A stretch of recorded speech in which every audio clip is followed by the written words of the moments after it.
ফ্রিজে দীর্ঘদিন পড়ে থাকলে মাছ কেন জানি আর খেতে মন চায় না, তাই না?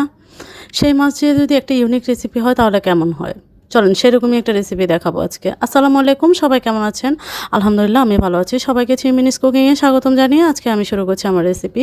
তো আমার ফ্রিজে দীর্ঘদিন এই বড় একটা মাছ পড়েছিল, মানে বড় মাছের প্যাকেট প্রায় 6 থেকে 7 টুকরা। তো আমি এটাকে ছোট, ছোট করে বড় কাঁটা ফেলে দিয়ে ছোট কাঁটাটা রয়ে গেছে। তো আমি সবগুলোকে দিয়ে একসাথে কাঁচামরিচ দিয়ে ব্লেন্ড করে নিয়েছি।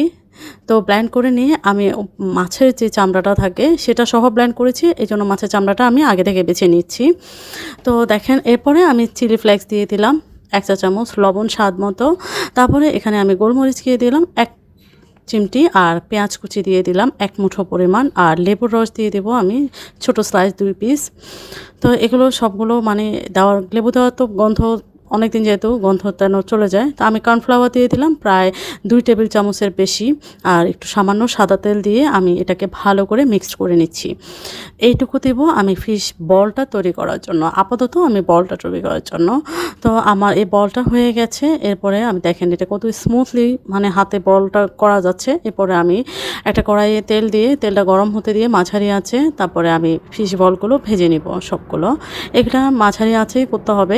আর এই মাছের গন্ধ দূর করার জন্য প্রথমত আমি ধোয়ার সময় লবণ এবং ভিনেগার দিয়ে ভিজিয়ে রেখেছিলাম। পুরোপুরি ধুয়ে লবণ আর ভিনেগার দিয়ে ভিজিয়ে আমি আধা ঘন্টা রেখে তারপরে ফাইনালি ধুয়ে এরপরে আমি এখন নিয়ে নিলাম। কারণ অনেক দিন যখন ফ্রিজে থাকে তখন আসলে মাছের একটা আঁটশে গন্ধ অবশ্যই থাকে, যতই আমরা প্রসেস করে ফ্রিজে মাছ রাখি না কেন। কিন্তু দেখা যায় যে কিছুদিন পরে এই মাছটা আর খেতে ইচ্ছা করে না। তখন আমরা এই প্রসেসে যখন করি তখন আর বোঝা যায় না যে মাছে কোনো গন্ধ আছে।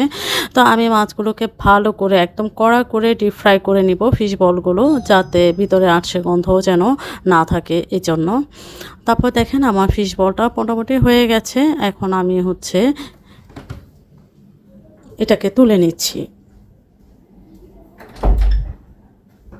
তুলে আমি সেই তেলেই আমি একটু তেল উঠিয়ে রেখে দিয়েছি। সেই তেলে আমি কাঁচামরিচ দিয়ে দিলাম, আর পেঁয়াজ বাটা দিয়ে দিলাম 1 কাপ, আর রসুন বাটা দিয়ে দিলাম 1.5 চা চামচ পরিমাণ, দিয়ে আমি মশলাগুলো ভালো করে কষিয়ে নিব। একটু সামান্য যে ব্লেন্ডারে আমি মশলা করেছিলাম সেই ব্লেন্ডার ধুয়ে পানিটা দিয়ে দিলাম, আর মশলাটা আমি স্মেলটা যাওয়া পর্যন্ত আমি মশলাটাকে কষিয়ে নিব। আর এর মধ্যে আমি অন্য কোনো মশলা ইউজ করব না। এখানে আমি টমেটো সস দিয়ে দিলাম প্রায় হাফ কাপেরও বেশি। আর টমেটো সস দিলে হয় কি, এটা আমি বেসিক্যালি এভাবেই করে থাকি উইদাউট মশলা। আর এটা মানে এভাবেই আমার ভালো লাগে, লেবুর রস, সস এগুলাই। আর এরপরে আমি আরেকটু স্বাদ মতো লবণ দিয়ে দিলাম, যেহেতু এখানে আমি মশলা অ্যাড করেছি সেই পরিমাণে। আর ফিশ বলের মধ্যে কিন্তু আমি লবণ দিয়েছি, তো আপনার খেয়াল রেখেই লবণটা অ্যাডজাস্ট করে নিতে হবে, কারণ দুইবার যেন লবণ দিলে যেন বেশি না হয়ে যায়। তো আমি ভেজে রাখা ফিশ বলগুলো এই গ্রেভির মধ্যে দিয়ে দিলাম। এর মধ্যে আমি আর কোনো পানি অ্যাড করব না। এর মধ্যে আমি নেড়ে নেড়ে এটাকে আরেকটু ঘন করে নামিয়ে নিব, যেহেতু আমার ফিশ বলগুলো অনেক বেশি ফ্রাই ছিল, ডিপ ফ্রাই করা ছিল, এতে আর তেমন কোনো পানি দরকার হয় না।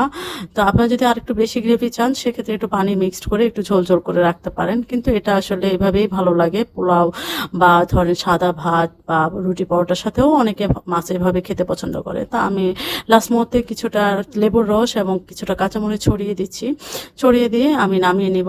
এই যে দেখেন কত ইজি, এবং মানে আমার মনে হয় এই ধরনের রেসিপি থাকলে আর কোনো কিছু দরকার হয় না। 1 প্লেট ভাত পোলাও সবই শেষ হয়ে যাবে, আর কোনো ডিশই লাগবে না।